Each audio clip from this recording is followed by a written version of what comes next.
is Girl Stop Playin, a weekly show that empowers Black women to stop playing with their potential so they can live a life that they love.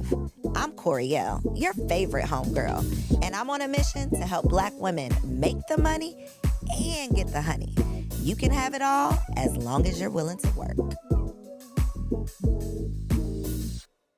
Welcome back to another episode of the Girl Stop Playin podcast. It's your favorite homegirl, Coriel, here to encourage you to stop playing with your potential and start working for what you want in life and in love. You already know that I believe you can make the money and you can get the honey. You can have it all as long as you are willing to work. And today we have a super special working woman in the studio. We got my girl Precious in the building. Hey, girl. Hey, girl, hey. Hey, girl, hey. So y'all don't know this, but me and Precious go way back. Way back. Way back to like 07. 07, the first year I moved to Atlanta. We were like in 8th grade or something like that. I know. Like, yeah, we are Gen Z girls. Check us out. But we started in the trenches teaching. Yes. I was in Rockdale County. You were in APS fighting for your life. The thug life. And I feel like we've like lived several lives. So many lives. 2007. So many lives. It's actually crazy how long it's been. But introduce me and my people to Precious K. Williams in this season. Oh, wow. Hi, ladies. I am a mommy wellness coach and an international wellness speaker, but I often encourage my clients and audiences to describe yourself outside of what you do. Mm-hmm. So first of all, I love Jesus. That's my homeboy. I grew up in Chicago. My family's from Ghana, West Africa. So you're going to hear a little bit of jollof rice, a little bit of house music mixed together. I went to Howard, one of the best decisions I ever made. Moved down to Atlanta. So I have a good eclectic mix. I'm a girl mom of 3, a wife of 1. Come on, wife of 1. Let's make that clear. He the bomb. And so basically I just help. I'm really passionate about generational health. I'm really passionate about generational healing. I know that generational wealth is something that our people have recently been able to get into, but that generational health has taken a little bit longer. People still feel like it's a fad, that working out is not important, that, oh, you're vegan, oh, you're pescatarian. And they look at you like healthy is odd. And I just want to help rewrite that for moms, especially because I believe when you lift a mom, you change her entire bloodline. So. Absolutely. So let's talk about your personal journey, because I believe that the people who are usually the most passionate and typically the most successful with what they do, they started with self. Like you had to overcome something yourself, and then usually you just branch out and help other people do the same. Yeah. So talk a little bit about your personal journey. Like, what was your Girl Stop Playin moment when it came to health? That's a good one. I love you. You're good. You're so good, y'all. It's crazy watching each other like 2 kids and now like we 2 grown women. But the reality is, you're right. The message is always for the messenger first. So I had 2 Girl Stop Playin moments. One before I got married and one after. So I was about 25. I had just gotten out. So don't try to do the math. I had just got out of a serious relationship and it was not the best. It was toxic. I gained a lot of emotional weight. Now, I weigh less now than I weighed in 9th grade. So weight loss and wellness has always been like something that I had to be cognizant of.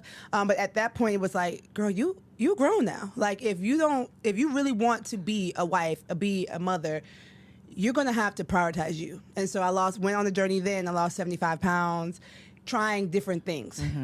Good things, bad things, right? Okay. I learned a lot of mistakes. I made a lot of mistakes, but having a health science degree, having a counseling degree helped me really put the pieces together on what are the real long-standing ways to lose weight and keep it off and live a healthy lifestyle. So that was my first. Was your initial interest in studying health science, because I didn't know about you. See, I'm learning too.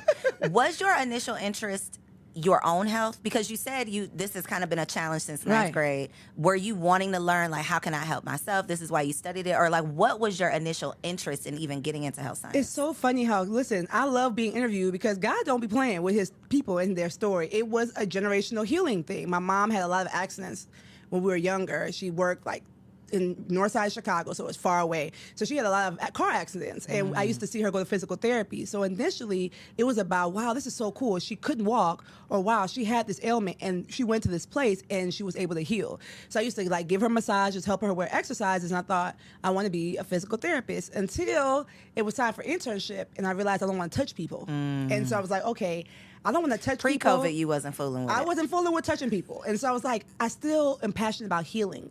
though. I'm still passionate about seeing someone go from one stage to the next, and that's what led me to counseling.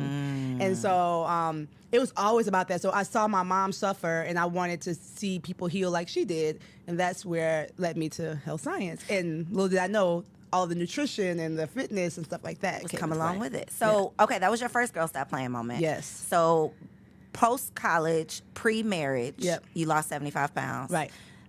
A lot of different ways. Yes. What was the second Girl Stop Playin moment? Second Girl Stop Playin was when life really was lifing. I was a mom of 2 at the time, 1 bonus baby, 1 biological baby. Birthed baby. And I was just like, this cannot be what I desired. What is the this? Talk about the this. Because I this- feel like when people say that on podcasts, it's like, what is the this? And you know what? I have gotten so much healing to be able to say it. So listen up, okay? The ghetto, the hood, the burnout, the identity shift. Because I didn't want to touch people or be a physical therapist because I wanted to get dressed. I wanted to go out. I wanted to be moving and shaking. And when you have young kids, there's very little moving and shaking. There's a lot of wiping and cleaning and teachers that give you assignments that the kids are never going to remember. And I was like, am I supposed to cut out all of these things for the reindeer games? Like, I don't want to do that. Like, can I go to Oriental Trading? Sponsor her. But really, I just couldn't really imagine that all of my pining, like my first motivation to get healthy was a family. And now I'm here in the family, and this is not what I want. Girl, it is the biggest... Misconception. The biggest bursted bubble. Oh, yeah. You know, because especially for little girls who grew up playing with their dolls, wanting to be a mom, teaching the fake stuffed animals, wanting to be a teacher, wanting to be, you know, all of the things that we aspire to be as children, and then we got it. Yeah. We got to the mountaintop, and then we started looking around like, wait a minute. Right. This isn't what it's supposed to feel like. Like, I don't feel fulfilled. Right. And it's easy. It's not a good thing, but it's easy for those blessings to become burdens when our perspective is not right. And that's why I love the way you mentioned, like, I had prayed for this stuff, and this can't be the prize that I had been praying for. Right. So in that moment, what did you decide? Like, how did you decide to navigate this new season? I decided to be honest. So at the time, I believe that every child births something new in the woman. So at that time, I already started my brand. I had already spoke at Work, Pray, Slay. Like, I already done so many things. And I was like, really, no, right before that, I had decided to start my brand. Because I was like, I got to do something else, right? I was working from home in the school district. I wanted to do something else. But a little bit, even after I started my brand, I realized I was perpetuating that same message. It's fine. Watch me with the kids. Oh, my gosh. Live simply and passionately every moment. You know, and those things are still true. But the vantage point and the reality needed to be shown that sometimes all the time you love your kids. Sometimes you don't like being in that moment. You don't like the role. Just like anybody. I'm sure President Obama didn't like his job every day. I'm sure anybody you admire has moments where they don't like their job. And motherhood, unlike fatherhood, because they allow dads to complain. Motherhood is one of those things where people expect, you're blessed. You pray for those kids. It's a miracle. You shouldn't have had them. You knew what you was getting exactly. into. And it's like, listen, we are all flawed humans. I am a sinful person. And so is my kids, right? So it's okay to say that. When I was able to say that and really say, you know what? God, I need you to help me get out of this. And when I do, help me find a way to help other moms, because it's lonely out here in the world of reality and gratitude at the same time. Man, so tough. It's so tough to be. I mean, I literally, a couple weeks ago on Threads, the new Twitter, saw a mom, a special needs mom, and all I got from, like, the energy that was coming out of my screen was, like, sadness from this lady. She was talking about how if she knew what her life would look like before having a baby, she would not have made this decision. I don't think that anybody puts that out into the world from a place of, like, anything other than hurt. Like, I felt like this lady needed a safe space. Who knows what she's going through right now. I am not a special needs mom. Right. And I still be out here struggling, fighting for my life every day of the week. I don't know that struggle. And the responses that she got, like the way that the people were just, you should feel blessed and kids are a blessing. And if I was your child and I read this just the way that people ate this lady up, it's like she obviously didn't have a friend to phone to share this with. She needed a safe space, and we are not afforded the luxury of sharing our truth Yeah. without being attacked for it, Right. without making like that lady felt 10 times worse Right. after, she got attacked than she did when she was just trying to have a vulnerable moment. Right. And unfortunately, a lot of us don't have a village. Right. We don't have a homegirl that we can send a text message to and say, sis, I am struggling. So all we see is the aesthetics online, and we don't often have these conversations from moms who are like, well, I don't hate my kids, but baby, this is hard. Yeah. And you're not the only one struggling. And I Right. think that's what is the important part of this conversation. Yeah, and that's why I started my business. That's really why I went from having a personal brand, which I still, of course, everyone's a brand, but really saying, okay, let me hire a business coach. Let me get this together. Like, this is dire. You know what I'm saying? Like, millennial moms are struggling, We right? are. Anxiety meds. Let's talk about self-medicating, right? There's a lot of things that are killing us that did not even kill our parents. That they had societally, rough environment. We are struggling, and you need that safe space. And social media isn't always a place. It's gotten better. From when I started to now, it has gotten better. There are a few spaces out there, but there are those crevices that are dark, like you mentioned, where people are still on this la-la land. And so that's why I started Moms on a Mission and really decided that we need, which is a program for moms, because we need a community. We need a safe space. And if you're a Christian mom or a faith-based mom or spiritual, you can still be honest. You can still be honest. Jesus left Is that his people. a thing in your? So I'm like on the outside, Yeah, looking in the show, right? I'm not the Bible girly, but me and God, we get along real good. Is that a thing though, where? Because there's already a layer of you shouldn't complain, Right? But does Christianity or religion add another layer of you should keep it all together? You shouldn't complain about anything. This is what your life is supposed to be. Right. As someone who was in ministry for 15 years, culturally, yes. Biblically, no. Okay. And so I think that's the thing. There's a misinterpretation of it. And like I said, me and Jesus go together real bad, right? But the reality is that, like, Jesus complained. He said, he told the disciples, ye of little faith. Like, why y'all wake me up on this boat? I'm just trying to sleep, but y'all don't believe that I can cast this storm out. Be quiet, storm. Storm is quiet. They land. He go back, lay down. Right? He's on the water. They see him out there. Come to me. They scared. Come on. Come out, walk on the water with him. See the wind, get scared, start to sink. He's complaining about that. Going up to pray, they fall asleep. Like, Jesus complained. The Bible even says, cast your cares on me, for I care for you. That's complaining, right? Job spent 50 books complaining. So there's complaining in the Bible, but in our world, we like to pretend we are Jesus. Instead of realizing, no, bring your suffering. He says, come to me who are burdened and heavy laden, I will give you rest. But instead of that, we're working, we're grinding, we're struggling, we're hustling to appear to be perfect. And it's like, God, like, just like when your kids are tying their shoes and you can tie it for them, like, you could stop and rest, and I will give you the strength to do what you're doing. So, yes, culturally, I think that we have missed it. But I do believe that when we get people who are not ashamed of the gospel, ashamed of what the Bible really says, to help guide people through that process in their imperfections, because I'll tell you every day there's no hood like motherhood. But I'll also tell you, like, God wants you to rest. And it's okay to say, I can't do this right now. I need a minute. The Superwoman syndrome. Yeah. How do you, because you work with moms every day. Yeah. How is Superwoman syndrome showing up typically with millennial moms? Like, what is that looking like? Because somebody might hear me say Superwoman syndrome and they're like, That's not me. Yeah, I don't identify with that. So what are some ways that could show up? I think one way it shows up is in comparison. We have this beautiful connection with the world, and then we have this toxic ability it's like a walking porch. We had our grandmas that stay on the porch and see people coming in and out, but we literally have the porch with a magnifying glass, and unfortunately the magnifying glass or the binoculars only show what the person wants you to see.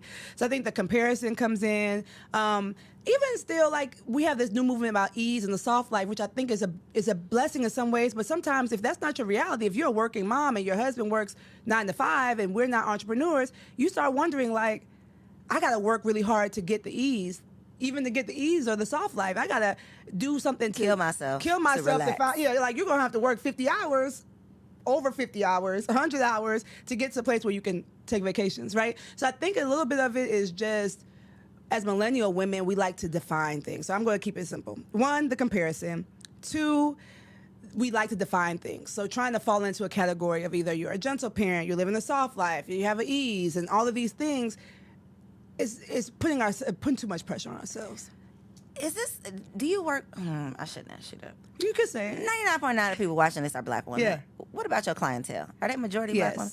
So is this a black woman thing that we feel like we should have it all together, not complain if we don't, work really hard before we can rest? Like, is this a cultural thing, do you think? I don't know, because I've been in like a lot of diverse churches. I think the not complaining thing is not necessarily a black woman thing, because Gotcha. I think black women typically have a little bit of are bold, opinionated, right? We say how we feel, but something about motherhood is like this sacred space, right? Black women still have a higher maternal mortality rate. They still have, we still face so much. So some of it is a true respect, admiration, honor. Like, we don't want to complain about our kids when our sister is having a miscarriage. Like, there's still a little bit of an honor there. So unfortunately, generationally, our parents struggled. They struggled silently. They had to, right? Yesterday I walk in my house, door wide open, and I realized in that moment, like, girl, you don't have to worry about anything. Like, your house, your neighborhood is safe. You don't have to worry. Like, there's a new level of peace, but a lot of us haven't embraced that. We're still perpetuating the things that our parents We're still living in the struggle that our parents lived in, even though we don't even live there anymore. Yeah. Which I think is where the generational health comes in. Yeah. Because to your point at the beginning, we are hyper focused on generational wealth, as we should be, right? We have come from nothing. We are trying to finally get something, and if the way that we need to get ourselves excited about it is to talk about changing generations, then fine, let's do that. Yeah. But we can't forget the health part of the conversation. I, like you, do believe that true wealth is your health, because you can have all the money in the world, but if you are not around to enjoy it, or if your quality of life is so poor, then what's the big payoff? Like, there is no prize at the end of the day. No, it's not. How do you define generational health? Generational health is basically rewriting the rules of health. Right, rewriting and letting go of the things that have killed us. Right, no longer settling for the struggle, the high blood pressure, the high sodium diets, the hypertension, the anxiety, the stress, the arthritis. Heart disease is still the #1 killer of black women in 2024. It was the #1 killer of black women in 2005. It's not, people say, oh, fitness is a fad. No, it's something that's new to us, but it's not. It's something that's new to us, but it's not new, right? And if we don't stop the ball from rolling, the law of inertia is true. It will keep rolling. So generational health is really saying, I'm letting go of the things that have been passed down to me, the unhealthy things, and I'm picking up the habits and the routines that will rewrite that story for me and my bloodline. I think we often try to use the excuse of things running in our family. Right. And that could be the case, but it's usually the habits that run in your family, not necessarily this sickness. It's the habits that have been repeated for generations, and now all of the generations are feeling the effects of it. What are some ways, though, that we can start combating this? Because at 30 plus, you are you. Right, So what do you do? It's in your taste buds, even like what you said. Like, the food don't even taste right if it's not made with a certain way. You tell somebody you don't fry your chicken, it's like, ooh, you don't fry your chicken, like, or you don't eat chicken. Oh, you don't eat? God, me neither. Like, God, for heaven forbid, my kids. Yeah, it's horrible. But not chicken is horrible if you eat it clean. But the idea of you being different, and I think the first thing you do, and first thing I help women do, is change your mind. You've got to believe that there's something different available to you. You've got to believe. Like, when I go to a doctor and they ask my health history, I check everything. There's literally, my dad has seizures, high cholesterol, high blood pressure. My mom has arthritis, high blood pressure. I mean, everything. All of the high chronic illnesses. When my kids go to the doctor, they check nothing. It can change in a generation, but you have to believe it's possible. You can't continue to sell yourself that it's not going to change, right? My husband is average weight and still has high blood pressure, but he has decided that it's going to stop with him. He's gone veganish, exercising, managing his stress. His biggest thing is sleep, right? He needs to sleep more because that's tied to high blood pressure and many chronic illnesses. So the reality is, first, your mindset has to change. You have to believe it's possible, and then you have to ask for help. Like you said, we're walking in generations of doing things ourselves when many of us have the means and resources, and now the professionals, the wellness coaches, the counselors, the professional nutritionists, get with someone who's going to give you a plan, because your YouTube university might not take you. It might get you started. It gets you started, but it's not going to keep you consistent, because we can start anything, but the community and the accountability is what's going to keep you consistent. So then really asking for help is the next big thing. The thing that I think sometimes is a struggle, because once you've worked on your own mindset, you've convinced yourself. Yeah. But then there's a community of people around you. It could be your husband, it could be your mama, it could be your best friend, it could be the people down at the church, it could be anybody that looks at you like you got two heads when you say, I don't do that anymore, or I'm making this change, or I've made this adjustment, or whatever. How did you deal with that, if you had to deal with that? And then how do you help your clients in those situations too? Yeah, I think that one thing I tell people, the CDC says that the health and activity level of toddlers is directly tied to health and activity level of their mothers. Girl, my husband tell me that every day. I'm like, okay, I'm going to go work out. Don't send me the post again. Listen, though. But the reality is we have to show people better than we can tell them. I think a lot of times as another millennial woman thing, we like to go on our little, tell everybody. Sometimes you can show them better than you can tell them. I've been posting a workout pic, a workout video every day.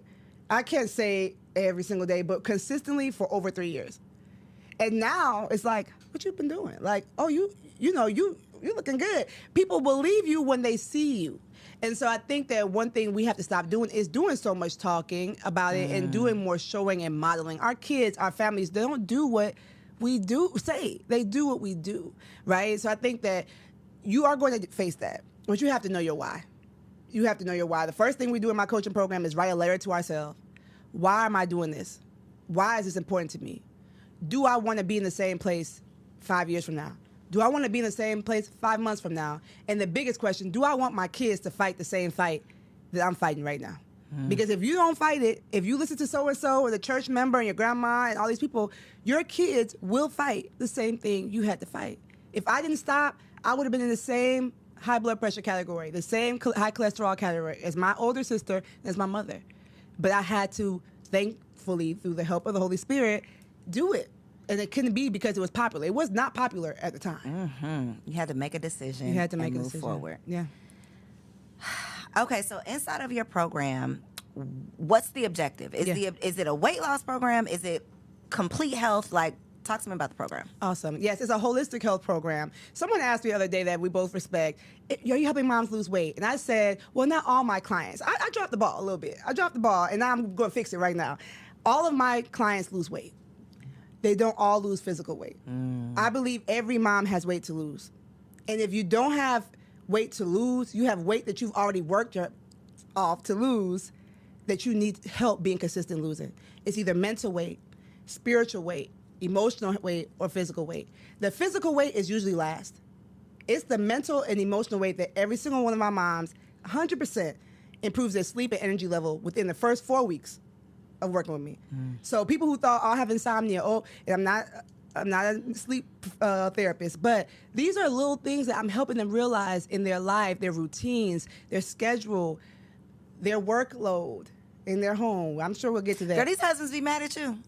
Actually, they don't. Okay. Some of them are happier.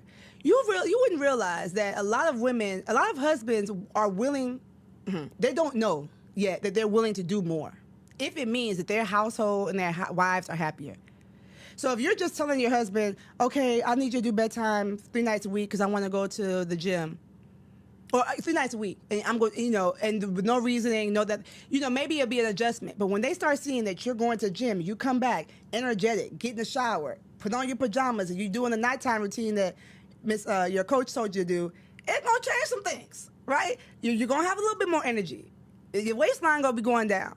Your relationship is going to be some in it from him. It's going to be something in it for everyone. It's an investment that it helps every single person. And of course, I encourage them to do it for them. But I'm telling you, we want to be happy. Nobody gets married and says, I want to be unhappy. This is true. I have had many a husband say thank you. I had a wife who was like, I don't think my husband's going to go for the investment. And then she comes back like, he said he'll pay for it. Like, I don't know how they daily money, but that's what he said. He said, no, I'll pay for it. Because you think, oh, I'm good. And everyone around you can tell, no, sis, you're not.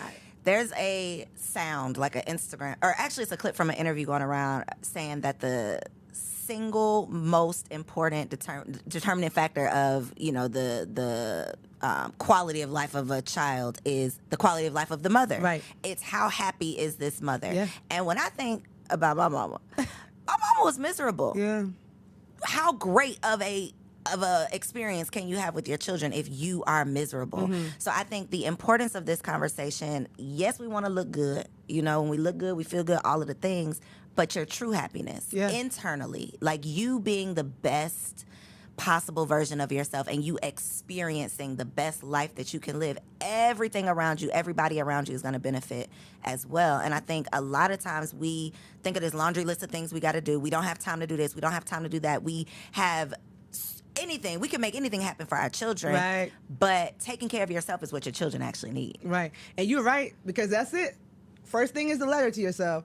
But in my framework, it's called the L.I.F.T framework. The first letter is L, lighten your load. I don't tell them to eat nothing different, go anywhere different, pick up a weight until you lighten your load. We look at your household, we look at your job, we look at whatever is heavy on your plate, and that load has got to lighten. I had a mom was like, my husband don't cook. That's fine. He don't have to cook. If that's what y'all do, what works for you, because I am not trying to break up nobody's happy home, right? But he was willing to take the baby to practice. What she was doing, going to work, coming home, picking up the baby, like a crazy person. I'm like, you got a man at the house. And so they changed that he took the baby to practice every day. Now that's 2 hours of her life that she's got. And he probably doesn't even mind. Most of the time, we're just not getting help because we're not asking for it. And we're not doing something that I tell them all the time: delegate the delegatables. Don't ask for help. Reassign it. It's not your task no more. Them both y'all kids, right? Them both y'all kids. And a lot of times I love y'all mamas. I was you. You is me. We ice these men out. Not everybody. There are some people who have bigger work to do, and I have a list of therapists I can encourage you to go to. But there are a lot of times where, like, because we want it done our way, we've been used to doing it our way, our kids are used to doing it our way, that we ice them out, and they want to experience a new form of fatherhood too. My dad never gave me a bath. I don't even know if he knew where the lotion was in my house. You understand? My husband gives them a bath every night. Like, they have a different view of their dad. He's the stern protector from Brooklyn, New York, but he's also the vegan-loving, chili-making, bath time dad, too. And that's, like, the biggest form of generational health and healing ever for me, right? And so if I would have just been like, I'm going to do it all, I'm going to be a superwoman, inadvertently, no one really wants that for themselves. But if you keep doing that, you're going to keep getting that. And I'm just so grateful. Like, it didn't happen overnight. And I know I had to struggle so that I can get to this point, because the moms that are experiencing it, their lives are changing, and now you're doing things that the weight is lifting. Yeah. So the L.I.F.T framework, the name of the program though is Moms on a Mission. Moms on a Mission. Look in this camera right here and tell the people how they can learn more about Moms on a Mission and where they can find you online. Awesome. So Moms on a Mission the tagline is Moms on a Mission, building generational health. And so we are building generational health by lifting the mom first. Right? And that's where the L.I.F.T framework comes in. You can find me at Precious K. Williams everywhere. My website is preciouskwilliams.com as well, /moms-on-a-mission. You ain't got to do all that, because if you go to preciouskwilliams.com, it's already going to be right on there on my menu. And so the L.I.F.T framework is what I have built that really tackles mind, body, and soul, and mind, body, and spirit. And I'm so grateful for it, because, yes, I help moms lose weight, but I help them lose the mental and emotional weight first. Physical weight and the weight of being in a job they don't like, weight of never being on a solo trip, weight of not making time for their friends. All of these things come those are all symptoms. They're not really the root problem. I love it. Listen, mama, we know you love them kids, but what your kids need the most is for you to love yourself. Yes. Make sure you tap in with my girl Precious. I will place all of her info down in the show notes below. Please make sure you subscribe to the channel, share this episode with a friend, and I'll catch you next week. So if you made it this far, I just know you loved that episode. Well, what you did not know is that we recorded it right here in ATL at Elevate Studios. Yes, your girl has her own studio, y'all, and it's not just for me. I'm opening it up for you too. So if you have a podcast, if you are a vlogger, a YouTuber, or a content creator, and you are looking for a professional studio to record your content, or you want to hire me and my team to fully produce your content, make sure you check out the show notes below or log on to elevateagency.com.